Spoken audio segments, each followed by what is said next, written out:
Dito sa ibabaw ng mundo ay may nagsusulputan na iba't ibang sekta ng pananampalataya. Dahil dito ay marami na sa mga Katoliko ang nalilito kung ano ba talaga ang totoo. Straight to the point! Pagkat ang Diyos natin, Diyos ng pag-ibig.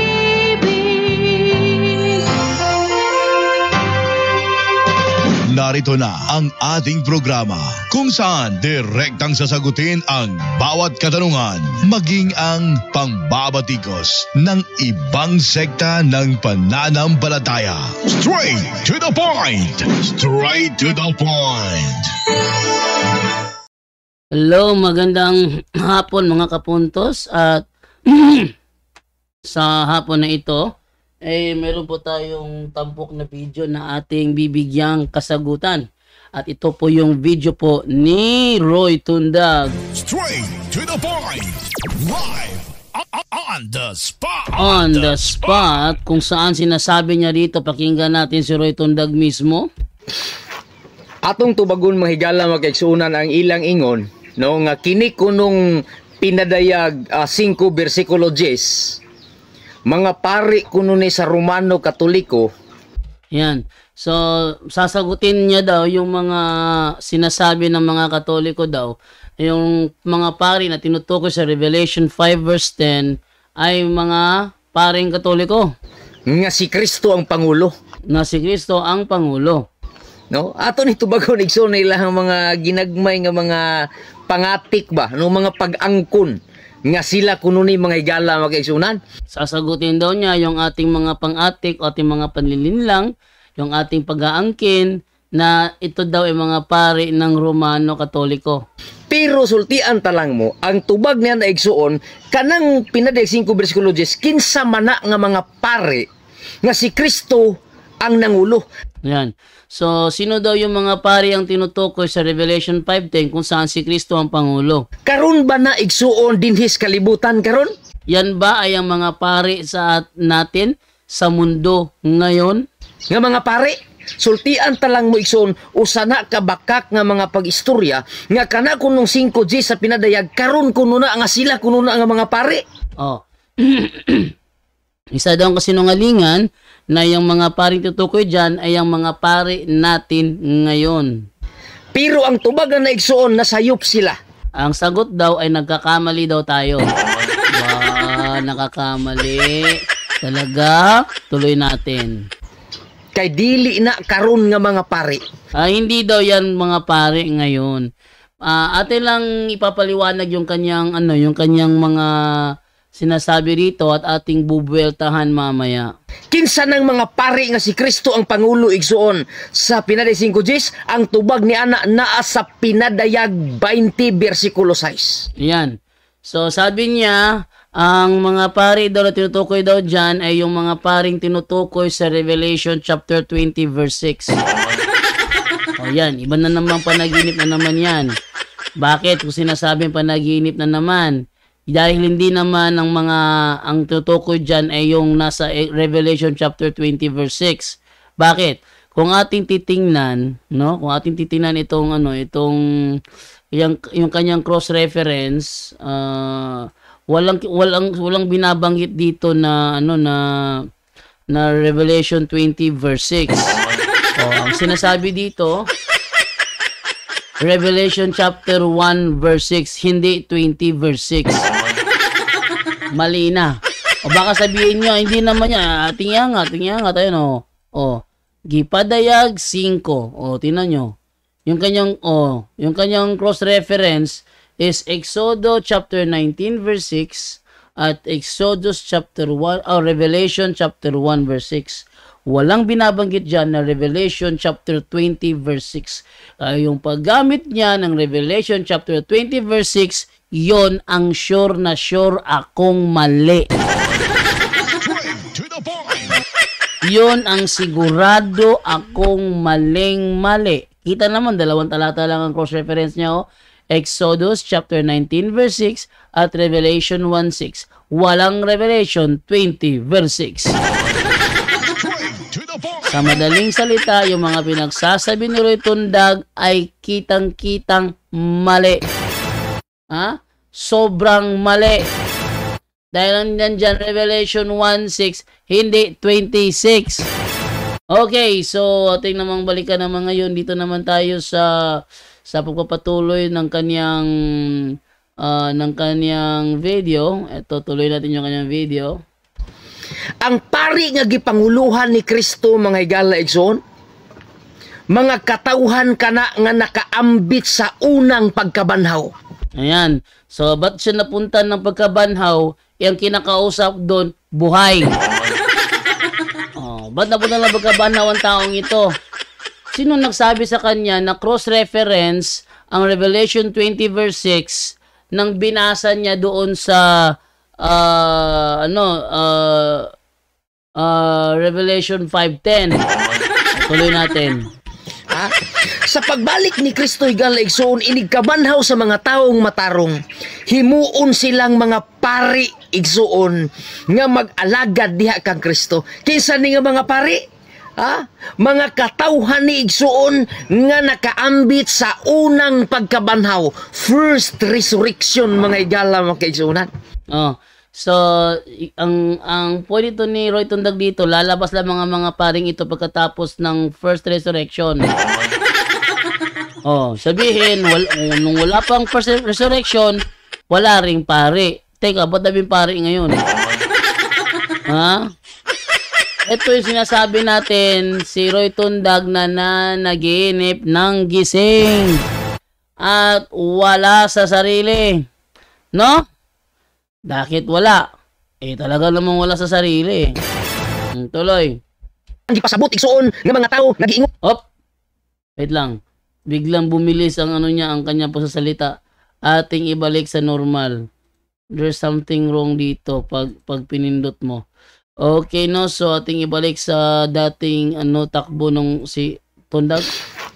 Atong giingon sa unang Pedro 2 versikulo 5. Nga nag-ingon igsuon nga kamumaw ang mga bato. Nga gihimo igsuon nga usa ka balay. Unsa ni nga balay igsuon? Gitukod nga espirituhanong balay. Mga pari, mga higala igsuon nga mag-aalagad kang Kristo kay na naghalad man igsuon sa ilang kaugalingon ingon nga sakripisyo ngadto sa Dios mo. Teka ha. Siya'y napunta sa unang Pedro 2:5. Udi na igsuon ang tinuod. No? So mahimo lang ang pari sa pinadaig 5 Gs. Inigbalik na ni Kristo sa kalibutan. Lalabas na yung mga pari sa Revelation 5:10 pagbalik doon ni Kristo. Nigbango na sa mga minatay igsuon nga naas lubnganan. Pagkatapos daw ng muling pagkabuhay ng mga namatay na. Nga makaambit sa unang pagkabanhaw. Kanang nakaambit sa unang pagkabanhaw mga higala igsuon, mauna ang gipasabot igsuon sa pinadiyag 5 versikulo 10 nga mga pari nga nag-alagad diha kang Kristo. Ayun daw tinutukoy. Okay. Patutunayan natin na itong pinagsasabi dito ni Roy Tundag ay isa lamang kasinungalingan. Tuloy. Dili igsuon ka ng pari karon mga higala igsuon nga naas Romano Katoliko. Hindi daw yung mga pari ngayon ng Romano Katoliko. Ano ba naman itong mga taong ito? Ba't kaya napakahilig managinip? Binabasa ng talata, hindi pa nauunawaan. Tuloy natin. Nag-angkon-angkon lang na mga higala mga kaigsuonan. Kay sa iglesia nga gitukod ni Kristo dinis kalibutan, wala nagyuy pari mga igsoon. Tinan nyo. Yung taong ito, sabi niya, sa tinatawag ni Kristong iglesia dito sa lupa, wala nang pare. Kung may mabasa ako. Ating basahin. Si Apostol Pablo ba ay pare? Ating basahin sa RTPV sa Roma chapter 15 verse 14 to 16. Anong sabi rito? Basahin natin ha. Yan. Mga kapatid, lubos ako naniniwalang kayo mismo ay puspos ng kabutihan at may sapat na kaalaman. kaya't matuturuan na ninyo ang isa't isa. Gayunman, sa sulat na ito'y naglakas loob akong paalalahanan kayo tungkol sa ilang bagay. Ginawa ko ito dahil sa kagandahang loob ng Diyos sa akin, upang maging lingkod ni Kristo Jesus bilang pari sa mga hintil. Sabi nila, bilang pari. So, hindi siya pari kasi bilang pari.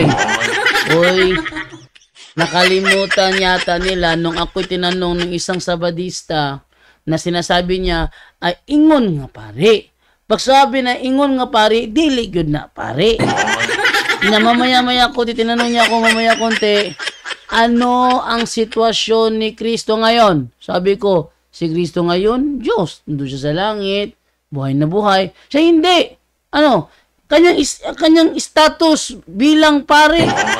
O sa Bisaya pa, ang iyabang status doon, ingon nga pare. Sabi, yung kanyang reasoning, aking binalik sa kanya. O, kala ko ba, ingon nga pare, dili pare. Akala ko ba, pag sinabing bilang pare, hindi talaga pare. Iba't mo ko tinatanong ngayon, ano ang kanyang status bilang pare? Di pare nga. Oh, hindi pare nga. Pag sinabing bilang pare, o ingon nga pare, pare nga. O, diba? Sa Bisaya pa to, ingon siya, unsa may status ni Kristo sa panahon nato karon, ingon nga pare. Hindi pare nga. Oh, sino ang nabulasot doon? Yung Sabadista mismo. Yung Sabadista bang sinasabi ni Eugene Gapo na mukhang bakla pero may asawa. Sino, nakalimutan ko pangalan nun? Rosales yata yun Rosales. No? Yun ang tinutukoy niya na sinabi niya, pag sinabi daw ingon nga pare, dili daw tinuod nga pare. Oy. O ating ituloy muli ang pakikinig natin kay Roy Tundag para makita ninyo ang kamalian ng kanyang mga itinuturo. Narito. Mabalik lang ang pagserbisyo sa pari panahuna sa ikaduhang pag-anhi ni Kristo ug panahunas pagkabanhaw sa mga matarong. Yan, ang tawag diyan tinumotomo nga sugilanon. Walang sinasabi na babalik lang ang serbisyo ng mga pare pagbalik ni Kristo. Walang sinasabing ganyan ang Biblia. Walang sinasabi ang Biblia na sa panahon ni Kristo walang pare. Aba, mayroong pare. Kristo nga mismo, Pangulong pare. So dito, ito si Roy Tundag, palangiti lang ito, pero yung mga sinasabi, bunga ng kanyang kathang isip. No? Tuloy. Man nga pari man ang gisgutan sa Pinay 20 versikulo 6. Tungod kay ang tanan nga mga tao nga nakaanghaw, nagbuluntir sila sa ilang kaugalingon, naghalad sila sa ilang kaugalingon, ingon nga sakripisyo ngadto sa Dios diha sa pag-alagad ug pagsimba sa atong Ginoo mga igala makigsunan. Mauna igsuon ang trabaho sa kapari. Yan ang trabaho sa pare na mag-alay. Pero sa panahon natin ngayon, iba nang iaalay. Hindi na yung bloody sacrifice. Ang ialay natin ngayon, yung Eucharistia, kaya nga meron kaming consecration of the host. Bagay na alam nating wala ang Seventh-day Adventist. Tuloy. No, Hebrew 10 versikulo 11, ang tarbaho sa kapari mao ang tigdala ug halad. Ngadto sa Dios Amahan. Yan, tama. Yan ang trabaho ng pare, tigdala ug halad. Kung ilang gihalad karon, mong Eucharistia, sunod nga to pamahayag. Muna inig-abot igsoon, the first resurrection, nakaambit igsoon sa unang pagkabanhaw. Managdala sila sa ilang kaugalingon, ingon nga halad ngadto sa atong Ginoo. Ug karon igsoon sa wa pa nibalik si Kristo. Ginatrain tadaan dinis kalibutan nga unta ang atong kaugalingon pinaagi sa atong pagtuo, atong dalon ug ihalad nato kang Kristo pinaagi sa espirituhanong pagsimba mga igala, mga kaigsuonan. Mauna ang gipasabot mga igala igsuon nga mga pari nga mag-alagad kang Kristo. So dili di ay kining Romano Katoliko karon igsuon nga mga pari, kay ang pagkapari sa pinadayag mahimo lamang kana human sa pagkabanhaw igsuon sa mga minatay. Yan, kasinungalingan yan. Tandaan nyo sinasabi ni Roy Tundag, ha? Hindi daw yan mga pari ng Romano Katoliko, sapagkat ang mga paring yan nililitaw lamang pagkatapos ng muling pagkabuhay. Patutunayan ko sa inyo, palpak si Roy Tundag dyan. Tuloy natin. No? So hinaot nga inyo ng masagdan ug klaro og tataw igsuon ang kamatuoran pinaagis balang kasulatan. Pinaagi sa balang kasulatan, wag ang balang kasulatan nagsulti nga karong panahon na agyoy pare. Yung sinasabi niya na walang pare, yon ay ang tinatawag sa ikalawang Timoteo 4:3, 4, tomo nga sugilano. Nga bakak igsoon ang ilahang pasangil nga sila kuno na kay igsoon na magkaparian karon. Wala gitugyanan sa Ginoo sang iglesia kay nagtuklod man sila sa bakak ug wala magtug-an sa kamaturan unsa ang kasuguan sa Yan. So, hindi daw yung mga pari ngayon kasi nagtuturo daw ng kasinungalingan at hindi daw yung kautusan. Hala. Ano kaya ang kautusan ito? Ginoo. Unsa ang mahugaw ug mahinlo ug unsa Siya naabot maghugang mahinlo. Wala nang kinalaman ng pagkain dito. Basahin natin at ipakita na ito talaga si Roy Tundag talaga. Pag ito nagturo, mali talaga. Tingnan nyo Hebreo 13:9. Ano sabi rito? Pakinggan ninyo. Huwag kayong patangay sa mga sari-sari at kakaibang katuruan. Mas mabuti para sa atin ang mapanatag ang ating kalooban sa pamamagitan ng kagandahang loob ng Diyos kaysa sa pamamagitan ng pagsunod sa mga utos tungkol sa pagkain. Ba't siya napunta sa pagkain? Hindi na yan ang priority ngayon. Mas mabuti para sa atin ang mapanatag ang ating kalooban sa pamamagitan ng kagandahang loob ng Diyos kaysa sa pamamagitan ng pagsunod sa mga utos tungkol sa pagkain. Sabi niya, hindi yan mga pare ng Romano Katoliko kasi hindi nagtuturo pa tungkol sa pagkain. Sabi nga ni Pablo, hindi sa pagsunod sa mga utos tungkol sa pagkain. Kaya niya, nagtuturo ng mga apostol, binabaluktot pa ni Roy Tundag.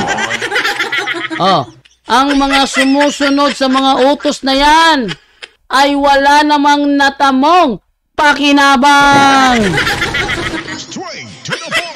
Ano daw? Ang mga sumusunod sa utos na yan ay wala namang natamong pakinabang.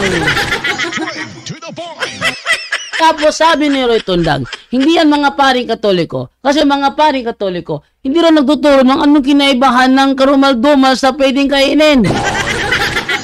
Pa naman. Di palpak. Tuloy natin. Sa ang adlong ipapahulay nga ba? Nabot na naman ang Sabat. Ito problema dito, ano? Kung ang tagapangaral ninyo ay natuturo lang base sa kanyang private interpretation, hindi yan ang sinasabi ng banal na kasulatan, Tundag. Hindi yan. Tingnan nyo anong sinasabi ng banal na kasulatan patungkol doon sa pangingilin ng Sabat. Tingnan ninyo. Ayon sa Juan 5:18, ganito. Sabi natin 5:18 ha. Yan. Dahil dito'y lalo ngang pinagsikapan ng mga Hudyo na siya'y patayin, sapagkat hindi lamang sinira ang araw ng Sabat, kundi tinatawag din naman ng kanyang sariling ama ang Diyos, na siya nakikipantay sa Diyos. Kanyang sinira ang araw ng Sabat. Sa magandang balita, paano yan sinabi dyan? Lahat namang lalo namang pinagsikapan ng mga Hudyo na ipapatay siya, sapagkat hindi lamang niya nilabag ang batas tungkol sa araw ng pamamahinga. Sinasabi pa niyang ang Diyos ang kanyang ama, at sa gayon ay ipinapantay ang kanyang sarili sa Diyos. Sa ibang salin naman tayo. Yan naman tayo sa salita ng Diyos. Paano ito binanggit?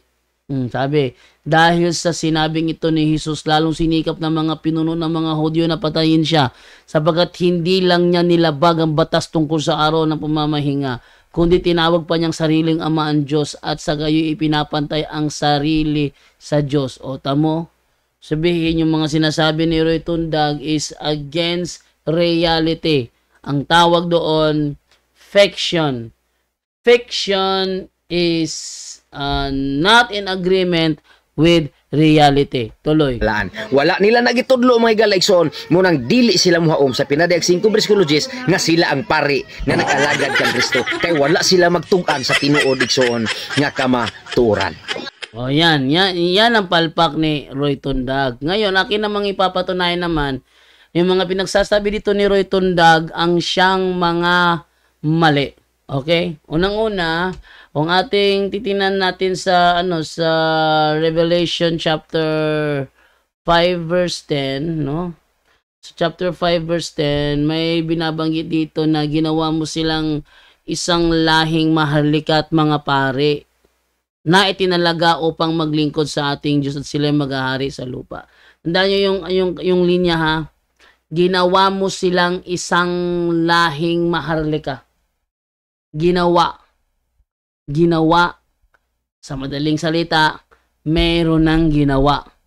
Eh kung sa pa yan, sa future pa yan, dapat sana sinabi dyan, gagawin mo silang isang lahing maharlika. Kung future pa yan, sana nakalagay dyan, gagawin mo silang isang lahing maharlika. Gagawin future tense. Eh kasi ang ginamit ito, ginawa. Pag sinabing ginawa, meron ng ginawa. At alam natin na hindi yan tungkol sa sa muling pagkabuhay. Ginawa mo silang isang lahing maharlika at mga pari na itinalaga upang maglingkod sa ating Diyos at sila'y maghahari sa lupa. Sila'y maghahari. Yung kanilang paghahari, future yon. Pero may ginawa ng pari na sooner maghahari sa lupa. Tingnan nyo tingnan nyo yung grammar ha. May ginawa na. Dahil may ginawa na, di meron ng pari. At itong mga paring ito, sila ang maghahari, future tense. Maghahari sa lupa, future tense. So, yung paggawa, ang nangyari na yon. Kaya, sa madaling salita, may mga pari na. Huwag niyo sabihin walang pari. Kakasabi pa nga lang. Ngayon, atin namang tingnan naman yung kanyang cross-reference. Sa kanyang cross-reference na nakalagay naman doon, ating tingnan na, ating silipin ng kanyang cross-reference. Ito ay tumutukoy sa Revelation 19, Exodus chapter 19 verse 6. So, much better ating basahin ang sinasabi sa Exodus chapter 19 verse 6. Okay, tingnan natin. Chapter 19 verse 6. Ito. Yan. Pero magiging pinili ko kayong mamamayan at magiging isang kaharian ng mga paring maglilingkod sa akin. Sinong kausap dito? Yung mga Israelita. Mga Israelita, magiging isang kaharian ng mga paring maglilingkod sa akin. Sabihin mo ito sa mga Israelita. So, ang kausap dito sa Exodus chapter 19 verse 6, mga Israelita. Meron pang isang binigay Revelation chapter 1 verse 6. Anong sabi dito? Yan. Ginawa niya tayong mga hari. Ginawa niya tayong mga hari at mga pari upang maglingkod sa Diyos na kanyang Ama. Sa kanyang ang kaluwalhatian at ang kapangyarihan magpakailanman. Amen. Ginawa niya tayong. Sabihin, ang kausap dyan ni Apostol Juan, buhay na buhay. Buhay na buhay. Ginawa niya tayong mga hari at mga pari. Di may ginawa na. Ano tong sinasabi to ni Roy Tundag na wala pa? Kasi sa future pa daw yan. Ginawa na nga, kausap na nga niya ang kanyang kasamahan, no? No? Wap, kumain mo ng biskwit.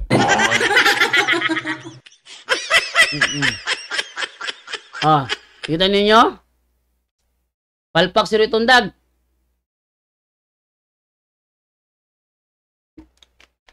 Tapos, biglang tumakbo sa Revelation chapter 20 verse 6. Di naman yun ang cross-reference. Ngayon, ating puntahan yung sinasabi sa cross-reference Revelation chapter 1 verse 6. Sabi dito, ginawa niya tayong mga hari at mga pari. So may kausap si Apostol Juan dito. Ang kausap niya, buhay ba, patay? Sabi kasi ni Roy Tondag kasi, ang titukoy daw dito, yun daw mga pari na lalabas lang na matapos ang unang pagkabuhay na maguli.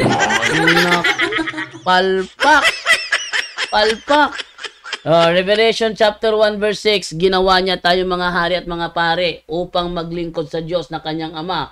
Sa kanyang kaluwalhatian na kapangyarihan magpakailanman. Ating alamin, sinong kausap dito? Revelation chapter 1 verse 4.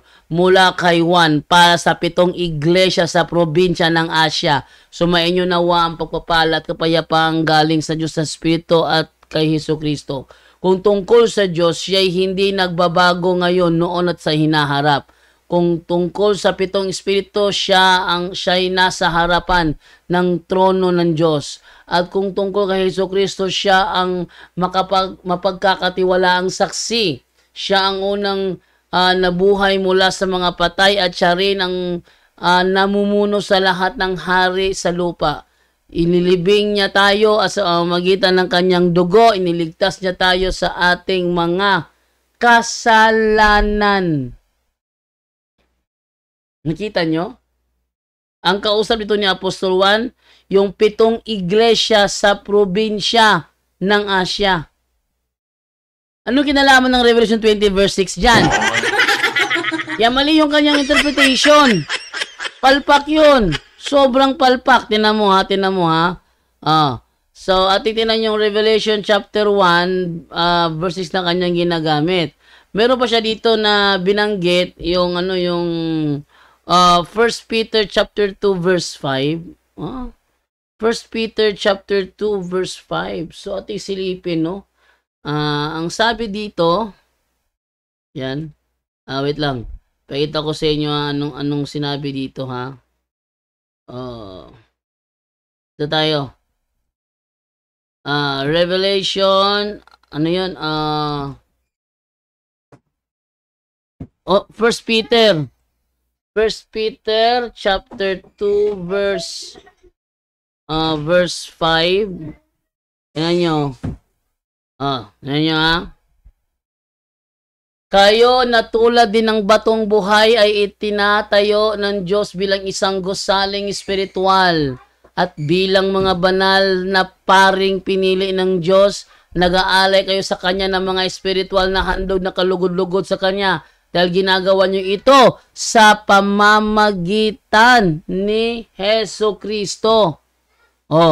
So yung ginamit niya ngayon dyan, mga buhay na tao yan. Tingnan niyo ha, ating basahin sa chapter 1. Ano sabi sa verse 1, verse 1. Dahil ipinanganak na kayong muli, talikuran nyo na ang lahat ng uri ng kasamaan, pandaraya, pagkukunwari, pagkaingit, at lahat ng paninirang puri. So, mga taong ito, ipinanganak ng muli. Sabihin, nabautismuhan na. Verse 3 naman tayo. Ngayong naranasan na ninyo ang kabutihan ng Panginoon. So, ito mga taong to, nakaranas na. 9 naman tayo. Ayun naman sa verse 9, ganito. Ngunit kayo'y mga taong pinili, mga maharlikang pari at mga mamamayan ng Diyos. Pinili kayo ng Diyos na maging Kanya. Sabi ni Roy Tondag, ang pagkakapili daw, mangyayari na pagkakapili sa araw daw ng pagbalik ni Kristo. Doon daw mangyayari ang pagkakapili sa kanila. Tingnan natin. Pinili kayo ng Diyos na maging Kanya upang ipahayag ninyo ang kahanga-hanga niya mga gawa. Siya ang tumawag sa inyo mula sa kadiliman tungo sa kahanga-hanga niyang kaliwanagan. So sila yung tinawag. Ano nangyari? Ating idiretso natin sa dito tayo sa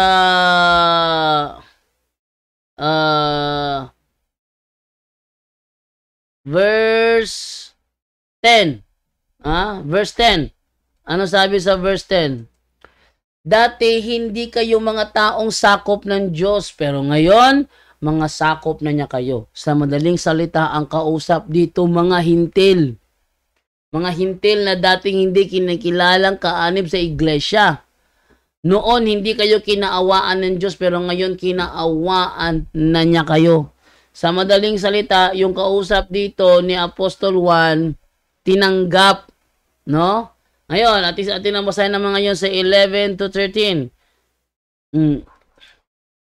Sabi dito, yan. Mga minamahal, mga dayuhan kayong nakikitira lang sa mundong ito. Kaya nakikiusap ako sa inyong talikuran na ninyo ang masasamang pagnanasa ng inyong katawan na nakikipaglaban sa inyong espiritu. Sa lahat ng oras, ipakita niyo sa mga taong hindi kumikilala sa Diyos ang matuwid ninyong pamumuhay. Kahit pinararatangan nila kayo ngayon ng masama. Ang kausap pala rito sa Revelation chapter 2 verse 5 ay pinararatangan nila ngayon ng masama. Eh di sa mga panahon natin to. Sa bandang huli ay makikita nila ang mga kabutihang ginagawa nyo. At sa luluwatiin nila ang Diyos sa araw ng pagdating niya. 13. Alang-alang sa Panginoon, magpasakop kayo sa lahat ng tagapamahala ng bayan. Eh, paano magpapasakop yan kung nasa huling panahon na? Nanyo? Palpak talaga turo ni Roy Tundag, ano? Paano papasakop yan? Eh, wala na. Tinanggal na. Sabihin, mangyayari yan, buhay pa ang emperador. Tingnan niyo, may emperador. Ha? Tubig? Oh. Tamo? Sa mangyayari yan, buhay na buhay pang emperador? Wait lang. Oh.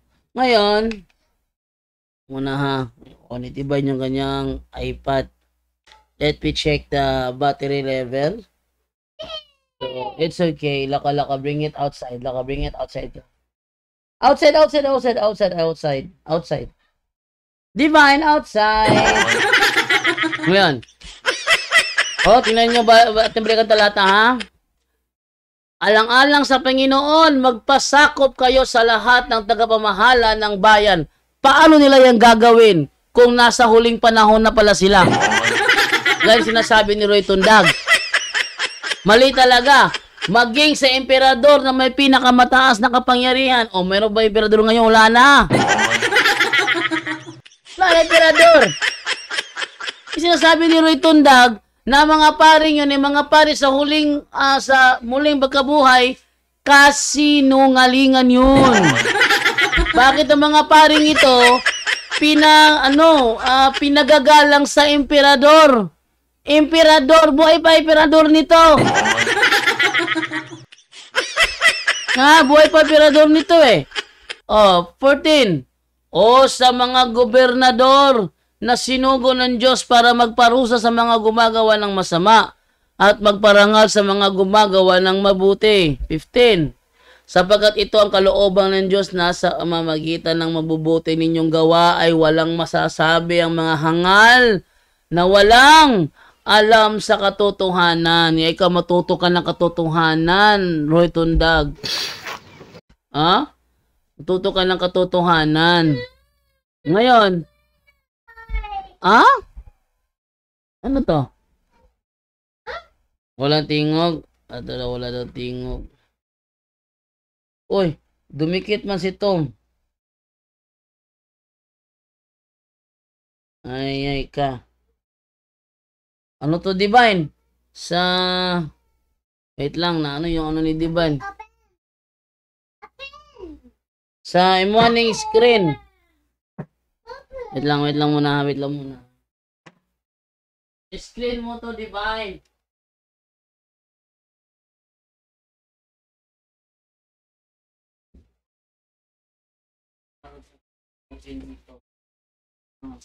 Sa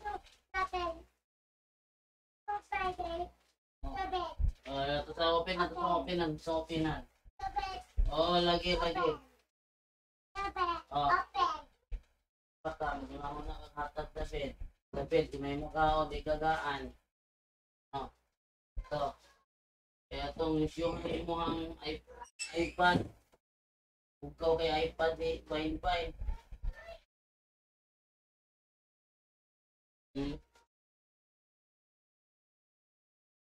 Yan. Oh. Naayos ko yung iPad ni Divine. Kasi hindi daw gumagana ng mabuti. So, inaayos ko muna. Okay. So, tuloy natin yung ating pinag-uusapan dito, ano? Pero habang naglalaro pa si Divine doon, charge ko muna ito. Para hindi naman lobot mamaya paggamit niya. Kasi pag nalobat yung iPad niya, yung cellphone na kinukuha ko.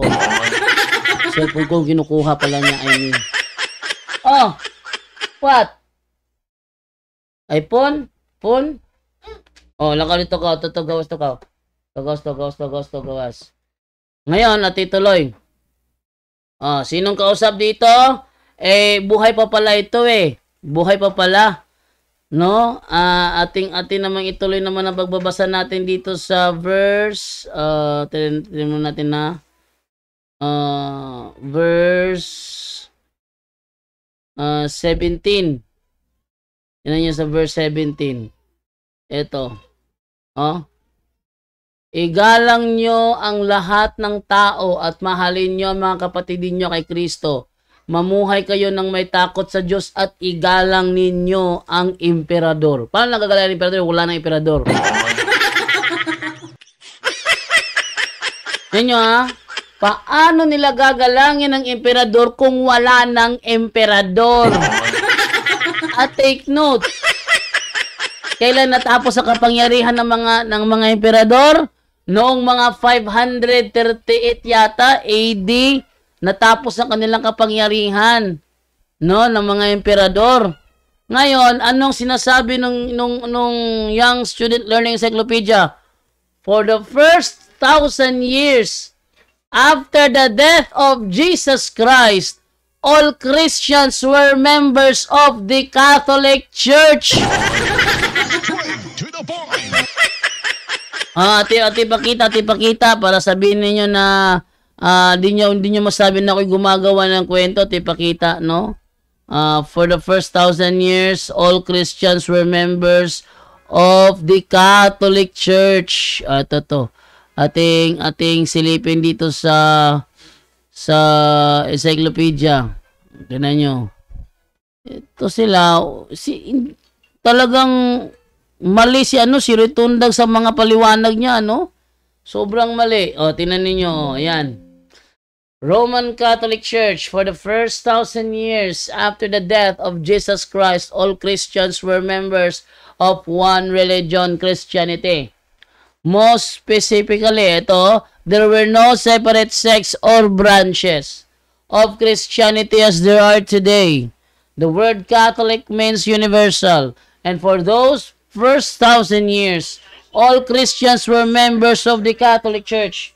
Ang tanong ngayon, yung panahon na buhay pa ang mga emperador, sila ba'y pasok sa panahon ng 1,000 years after the death of Jesus Christ? Ang sagot ay yes.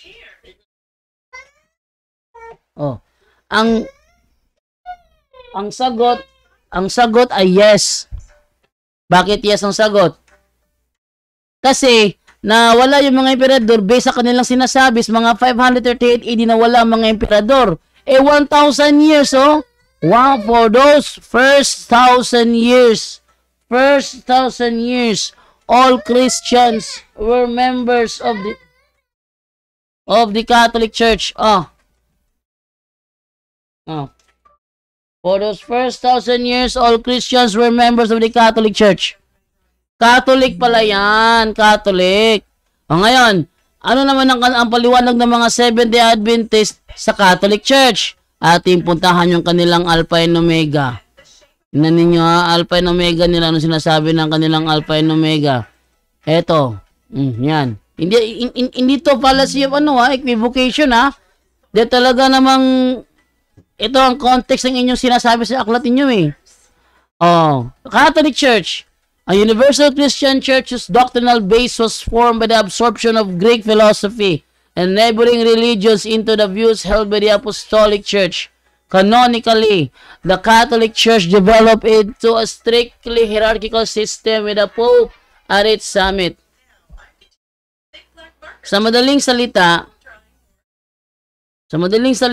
itong Catholic Church pala merong Santo Papa. Kung hindi to Roman Catholic, ano ito? Yan.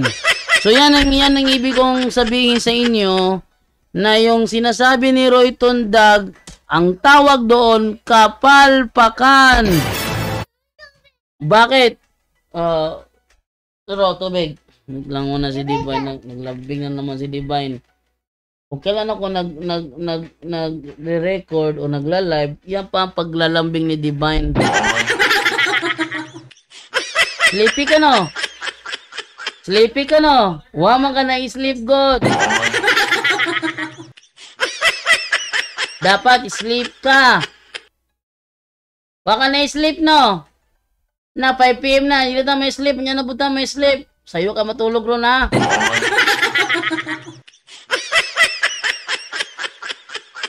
Sayo ka matulog ron. By 8 PM, tulog na ka, tulog. Di ba yung kay... Ha? Oh. To ka. Yan.